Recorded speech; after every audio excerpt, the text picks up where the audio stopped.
May I be empty and open to receive the light. May I be empty and open to receive. May I be full and open to receive the light. May I be full and open to receive. May I be empty and open to receive the light. May I be empty and open to receive.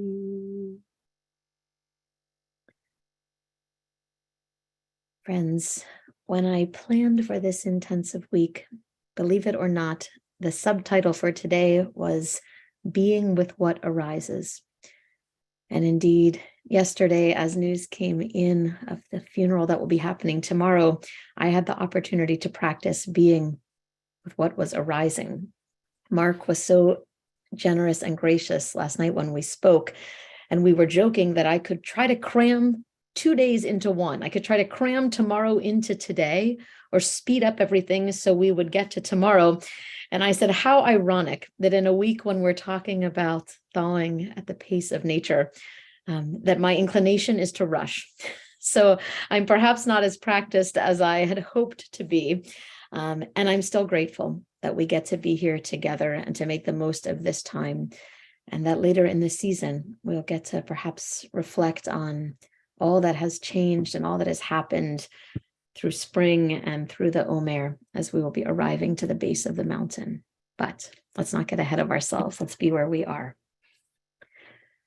We've been talking this week, considering this week, the experience of being frozen and how we might thaw. And I want us to consider what happens as the temperature rises. One image that comes to mind is that if we take ice and allow it to melt, the water is no longer the shape of the ice. In fact, I think there might even be more water than there was ice. Things change. They change form. They change quality when they come out of the cold or when they defrost. Thinking about coming out of the cold, and this could mean changing season, or it could mean coming back into warmth after being out in the cold. Let's think about how our bodies feel. Sometimes we're freezing. We might be contracted. We might be layered up. I get a particular feeling in my ears and in my jaw when I'm out in the cold. Anybody know that feeling? I find it most unpleasant to have that feeling in here. My fingertips are so cold that they're often numb. Really puts a damper on my ability to multitask with my phone while outside taking a walk in the cold. I can't really tap very well on my phone screen. My boots are covered in snow, and I have a lot of layers to peel off. When I was a kid, I loved sled riding and playing in the snow. But when I would come in, I couldn't warm up fast enough. I would jump around with impatience, peeling off my hat and throwing my gloves and my scarf, and I would jitter to try to see if I could bring heat from the inside to make myself feel less cold. And I would jump up and down watching the microwave timer count down until my hot chocolate was ready. These days, when I come in from the cold, I try to bring my hands. I'll feel my warmth of my breath. I'll allow my hands to touch one another, to touch my skin, and sometimes to hold the outside of my teacup, which is warm, but not too hot. Mostly, I try to be present and identify when is the feeling coming back into my cheeks, into my fingers. It starts with a gentle tingle where warmth meets cold. And it makes me wonder, is the defrosting happening from the outside in, from the warm air of my home? Or is the defrosting happening from the inside out? That the warmth that I'm generating inside is helping me to feel warm on my skin. The tingling, where warmth meets cold, is also the feeling of numbness wearing off. I have felt it most prominently after having dental work, where that tingling sensation changes and then suddenly I can feel my lips feel like they're regular size again. They don't feel so big. The same happens in our skin. And it led me to thinking about, what is this experience or this concept of being numb? The word numb was originally connected etymologically to the concept of being taken, which is kind of curious. It's not the first thing I would have thought of, but as I explored a little bit more, I realized that numbness is when our sense of feeling is taken from us. We're no longer able to feel when we have numbness. It can be deeply unsettling and distressing. It can also be a protective measure, and sometimes it's necessary. Sometimes we numb out to avoid complete overwhelm or emotional shutdown. I think about the way that sometimes I become numb to current events. The way that the COVID numbers, cases, hospitalizations, and death became a chart rather than faces of humanity. Perhaps a protective measure that we not drown in our grief. Equally as bad, I noticed the way that the endemic of gun violence in this country sometimes causes me to dissociate. Arguably unhealthy, arguably necessary to be able to function in a day-to-day life. Sometimes I wonder whether if I weren't able to dissociate, would I still be able to walk into Target without being really afraid? Numbness keeps us from feeling that which we cannot handle at that moment. So when something extreme happens, whether in nature or in our social surrounds. I remember a time when I was in high school. We had a huge snowstorm once we were already at school. And for whatever reason, our teachers decided to give us some free time in the afternoon to go out and be in the snow. I went outside and engaged in snowball fight would be overstating it, but there was a lot of snowball making and we weren't prepared. And so I didn't have gloves that day, but I was gathering snow and throwing snowballs. And I remember laughing and feeling so mischievous. And at about a half an hour, when we were told it's time to come back inside, as soon as I entered the building, I realized that my hands were numb. I didn't realize it when I was outside, but as soon as there was contrast and warmth, I felt the numbness, and the warmth made them start hurting. So my fingers started to hurt, and I announced that I was defrosting, and I started running towards what was called the girls' room in those days.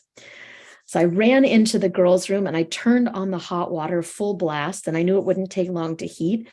And one of the older boys followed me into the bathroom, screaming, "Don't put your hands under there." And he took my hands in his hands and he just held them between his hands. He said, "If you put hot on cold, fingers that cold, you could cause nerve damage. You could have permanent numbness in your hands." And he stood there until the warmth of my hands matched the warmth of his hands. And then I carried on the day. And in all honesty, I can't actually even remember who the boy was. I just remember that there was somebody and that they were very kind. 25 years later, here's what I still remember. We need to take time to acclimate, even if it's uncomfortable. That through our practice, we can be with the sensations and notice them, even if we don't want to accept or welcome or love them. And equally as important, we have to be gentle with ourselves and with each other.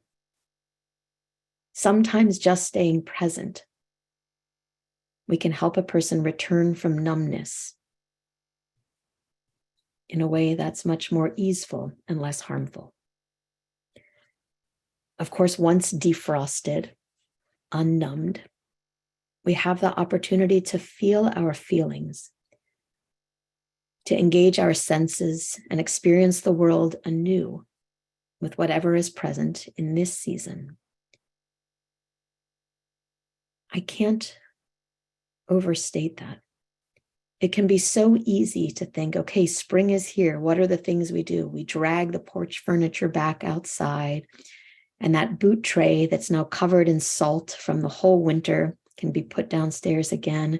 We could go through the motions and assume that this year will be just as last year. But it's not true. We're different than we were last year. The world is different than it was last year. And if we're not present to that, we run the risk of projecting last season's stories onto this season. If you spend any time with small children, they will probably interrupt this phenomenon. They will inform you that they are not 4 anymore, they are 5.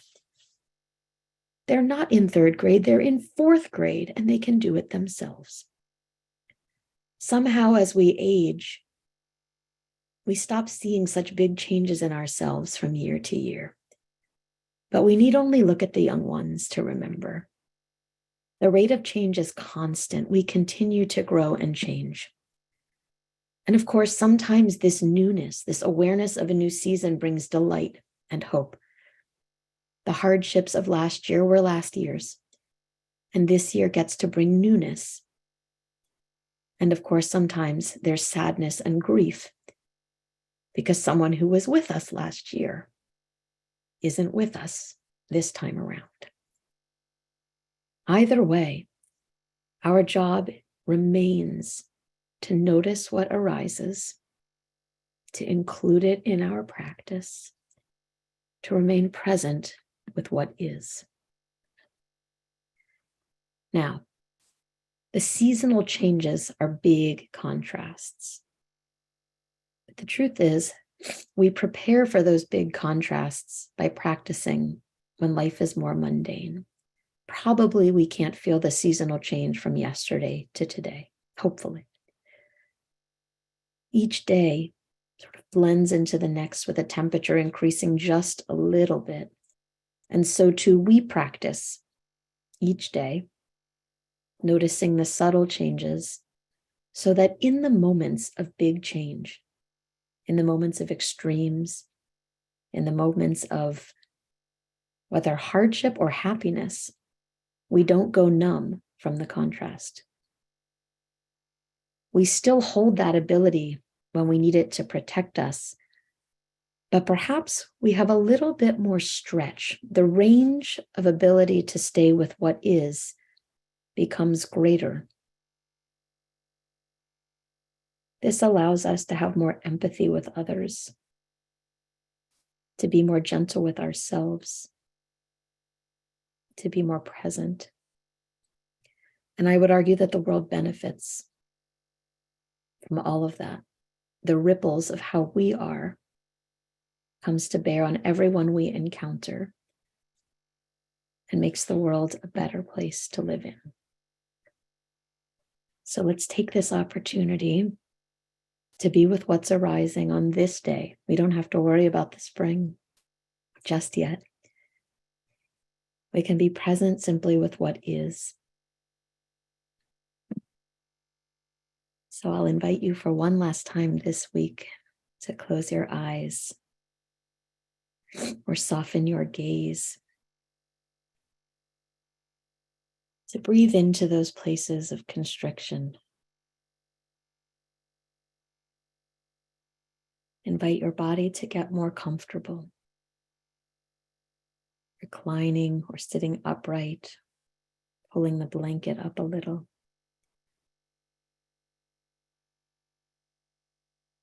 Feel the earth beneath you.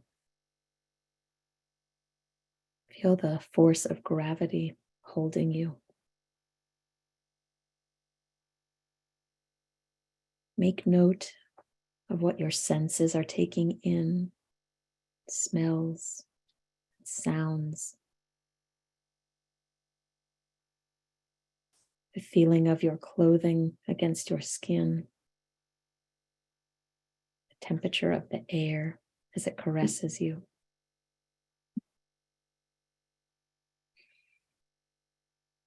See if you can make space for whatever you notice.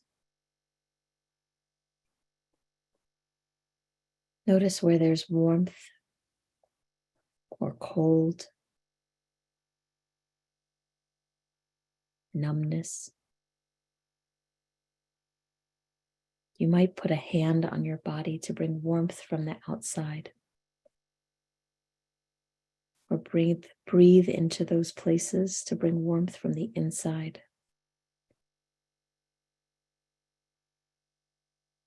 And see if you can just stay present with what is as we deepen into stillness.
Continuing to breathe and to notice, where is there warmth? Where is there coolness?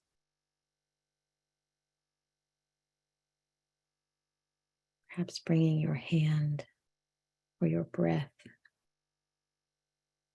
to those places of coolness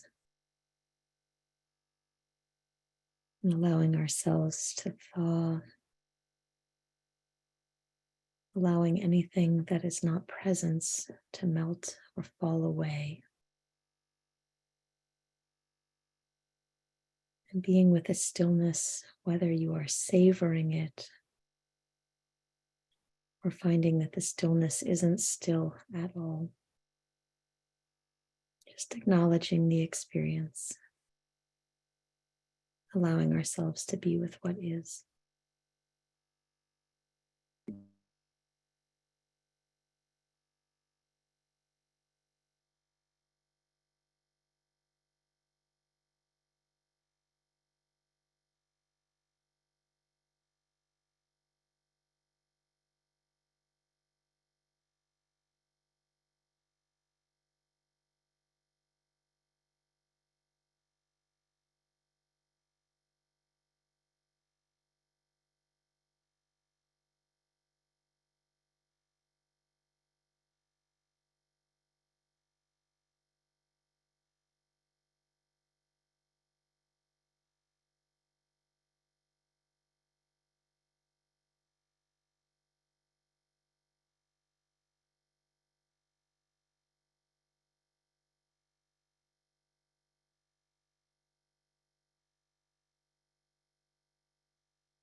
As you prepare to come back, just allow yourself to return with gentleness,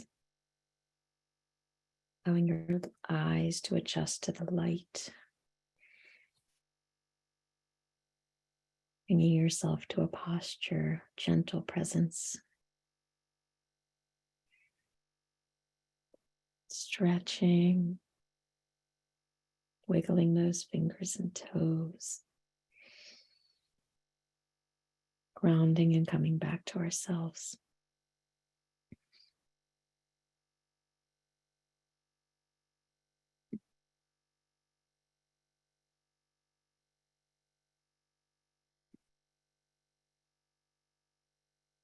In just a few minutes, we'll have an opportunity for questions and conversation. First, we take some time now to speak words of Mourner's Kaddish. Thank you so much, Keshira. Friends, we take this practice, which is really a practice of cultivating loving presence or awareness of loving presence within us and between us, among us. And we seal the practice by offering that opportunity for those of you who are in mourning, observing your site, if it's your practice to join in the Mourner's Kaddish, to do so. For those who are not reciting Kaddish, to offer that loving presence for those who are, by creating a minyan of support and comfort. If you'd like to share the name or names of anyone you're honoring today by reciting Kaddish, you can do so in the chat box, either now or after you recite Kaddish. And thanks to Kat Esposito, who's holding our space as always beautifully today, for sharing the words of Kaddish on the screen. If you're reciting the words, please join me by rising in body or in spirit to do so. You can unmute at this time. Yitgadal, Yitadash, Shemei Rabba, Yamad, Yidra, Yamliach Malchutei, Hayechon, Agala, Kari, Yeshmei Rabba, Barach, Olam, Bamei Hamayim, Barach, Yetadar v'yetala v'yetashal v'yetadar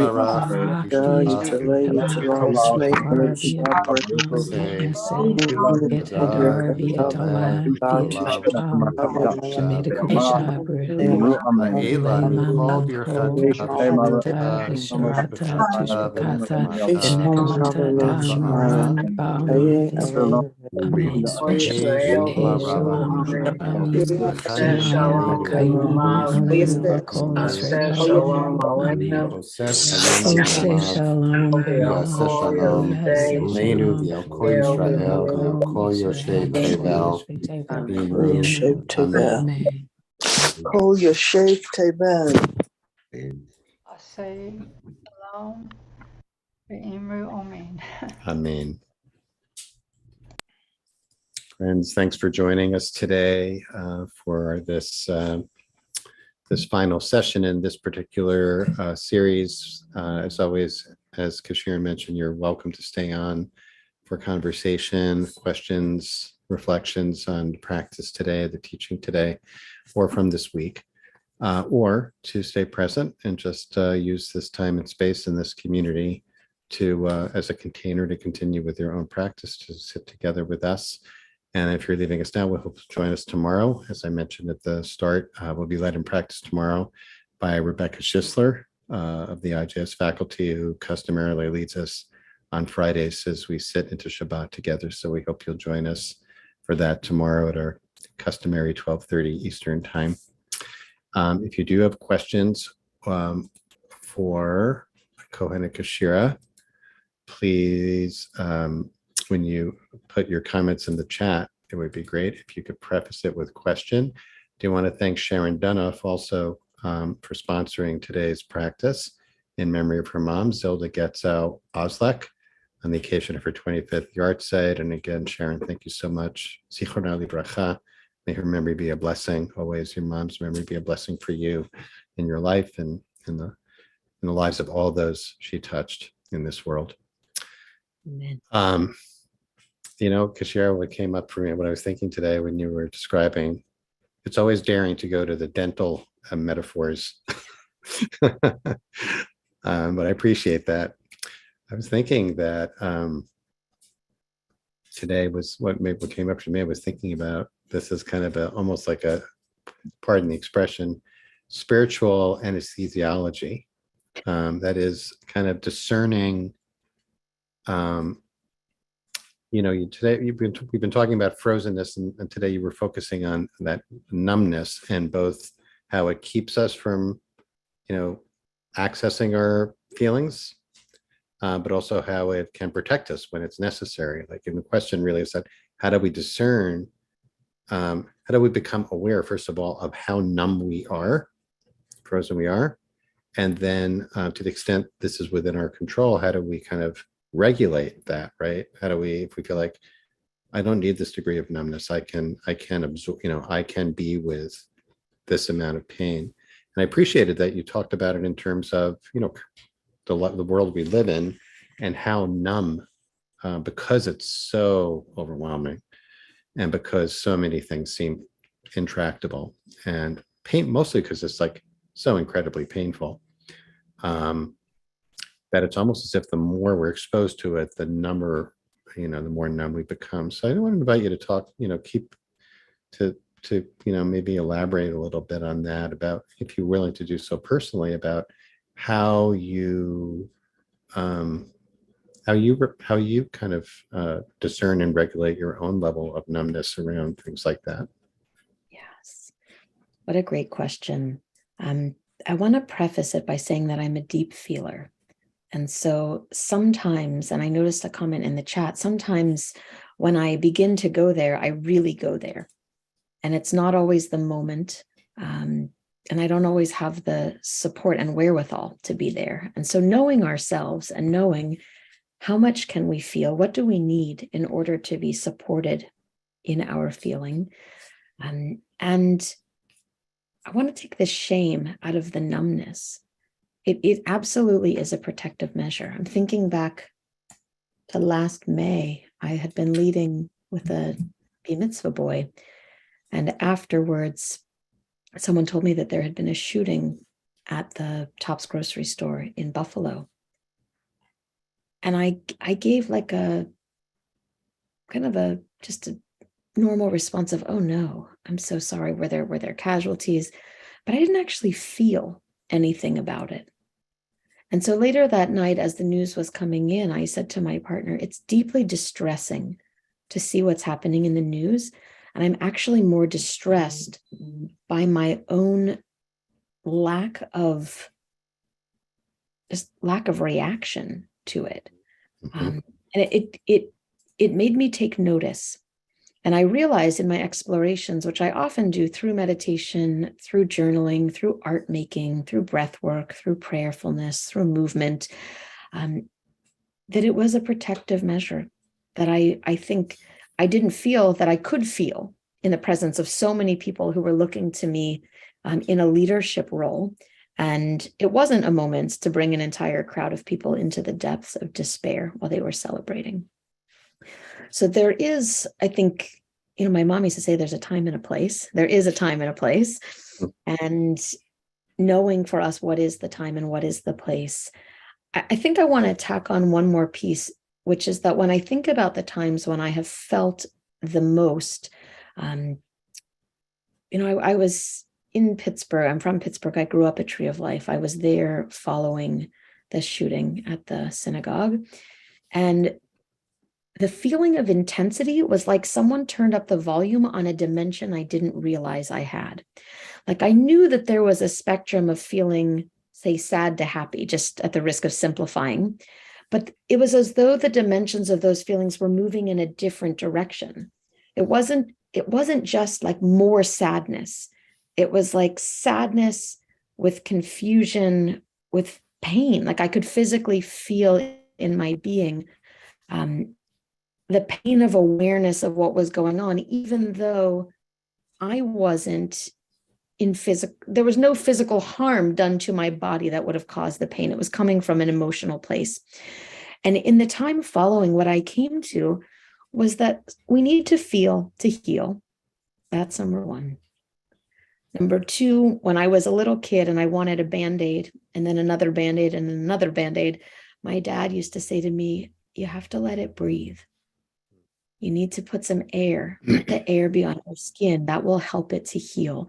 So we need to give ourselves space to breathe. We need to give ourselves air. And ultimately, gentleness. What I observed in real time is that there was great pain and distress in my hometown, but not everybody felt it the same way at the same time. And so sometimes people were down, and sometimes we were up. And I would say to people in my community, if you feel like going to a movie, go to a movie. And if it makes you laugh until you cry, laugh until you cry. Drink wine when you want to drink wine, break the glass if the rage comes, be with whatever is arising, and know that it could be that we're all down at the same time, but it's not that simple, right? So we can hold each other, we can support each other, we can go inward and know that somebody else is outward, and that all will not be lost. That's a lot of wisdom there. Thank you, Keshira. There's the variation on the theme from, there were some really good questions. I'll try to get these in. This one is actually a reflection and question from Shefa Gold, who wrote that the measure of my practice is aliveness. What brings me alive? Aliveness also means I'll feel pain in the places I have numbed and stiffness in the places I've become rigid. How do you motivate your students and self to know that it's worth it to come out of numbness, even if it means feeling the pain? How do you support others through this process? I mean, I think you kind of were just describing that. I don't know if there's more to say there. I'll just add a little more. I mean, first, Shehechiyatnu, that I would live long enough that Shefa would be asking me a question. That my response, I think my response to this is that we culturally have an aversion to discomfort. Pain and discomfort are not the same thing. And we're taught that as soon as we feel any discomfort, like chase happy. Or chase a solution. Usually someone will sell you a solution if you have any kind of pain or discomfort. And that building the tolerance to hold discomfort of stiffness, when I stop resisting stiffness in the morning, it gives way. Somehow my resistance holds it in place and actually makes it worse than it is. My anticipation that a headache is coming on is more torturesome than the headache itself. So there's something of softening into, of including, of acknowledging discomfort, so much so that we can then discern where is their pain. We never want to be in a situation where we are in pain and in torture, and the righteousness within us says, well, I'm just going to include this and soldier on, right? We've gone too far, but we can become really attuned to where is there an amount of discomfort or stiffness that I can bear, and how much gentleness and compassion can I bring, holding it while it softens and dissipates. That's beautiful. That's beautiful. I think we need to insert also just awareness of the presence of trauma, right? Which in terms of this idea of, and actually, this was making me think of, we had a week-long series with Rabbi haLev Fornari, which was really on the practice of being with challenging emotions, challenging feelings, which is directly related to this in some way, which has to, do with, and Shefa's question about how to kind of let go of, that numbness or come out of the numbness to be able to absorb pain, to also be aware of when, I guess, the pain or the what's stored up in the body is telling us you can't go there, that the numbness really is serving a purpose. If we become dysregulated or frozen or, agitated, that's a signal for us to, change course. There's a question here from Laura. Do you have any guidance about how to support someone who needs, you kind of alluded to this because you were talking about how, not everyone is on the same timetable in thawing out, right? So Laura's question is how to support someone who needs more time to thaw than others can understand, and how to help others respect that person. So, I mean, you think you kind of just did that, but just by naming it, right? We're not all on the same schedule. Anything else you want to add on that? We're not all on the same schedule, but we are on divine time. Mm. Remembering that and holding ourselves with care, holding ourselves with the kind of care we'd extend to someone that we love goes a long way. Mm-hmm.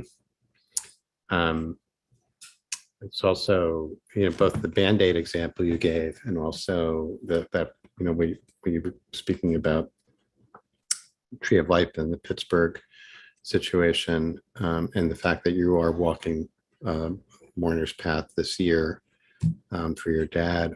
It's actually making me think about so much wisdom around in the Jewish practices around grieving that does allow for that process of when you take the Band-Aid off. I often think about like the unveiling of the stone as kind of that moment when when the bandage comes off, there's been enough healing to expose it to air.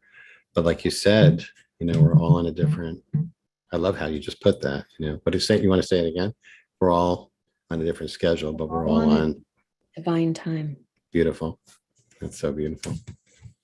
You just made me think of something, Mark. We've been working on having my dad's matzeva made for his unveiling. Mm-hmm. And don't ask me why, but I was not prepared to click on the PDF of the proof. I got an email saying, can you please confirm that all the details are correct? And something about seeing the proof was like another form. I mean, I guess it's what it's supposed to be. It's another form of concrete realness that this is happening or this has happened. And so it reminds me that even when we give a wound air and it scabs or it scars, we may look at this scar and still feel the pain of the memory of what's associated with it, even if we don't have the physical wound anymore. So even though it's not new information, I've known now for nearly coming up on 6 months, it brought me to presence in a different way, but it also brought me into a past of trauma and pain. And so slowing down and allowing that to be, and then bringing myself back to presence, that thing that happened is not happening right now. The memory of it is painful, but in this moment, I'm okay. I'm okay, and so is my dad. Is a reminder that I can hold the sorrow and also still be present. All right, Keshira, winding down here. I just want to take the moment here just to really thank you. I mean, I see it's a lot of remind people that you can save the chat, which has a lot of wisdom in it, and also a lot of appreciation for your wisdom and your presence and teaching this week, Keshira. And I'm sorry we're cutting it a little bit short, but it's still been just an incredibly rich and beautiful week of practice. And I kind of like the idea of you coming back, at the end of the Omer, when the thawing process is complete and actually kind of we're at the peak of the growing season, really is where so we'll meet up again there. Yes. But like you said, you can't rush it, so it will be many weeks until then, but we will look forward to that. And just on behalf of everyone, really want to thank you for the beautiful teaching, and also it's moving for you. Thank you so much for being willing to share from your own grieving process for your dad. May his memory and his being and his neshama be always a light for you and a blessing in you and through you and your family and all those who knew him. And continue, may you find comfort along with all those who are in mourning. And maybe would you be willing to take us out with that Ali Halpert? Yes. What was it? Bati Levine. Bati Levine. I would be happy to thank you for welcoming me this week and for practicing with me. And I look forward to being together again soon.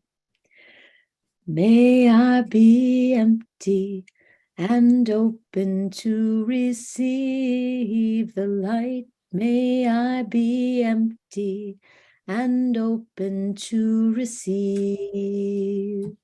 May I be full and open to receive the light. May I be full and open to receive.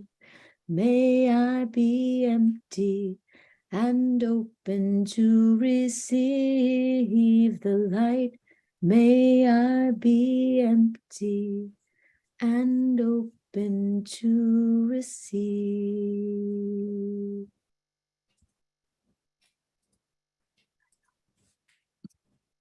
Many thanks to you, Keshira. Many thanks to you, and thanks to each of you for being here. Thanks to Sharon for sponsoring today's practice, and we look forward to seeing, hopefully, many of you tomorrow with Rebecca Schisler to lead us into Shabbat together. And if not, wishing you an early Shabbat Shalom. Keshira, thanks again, and thanks to Kat, as always, for holding our space together. Hope to see you tomorrow.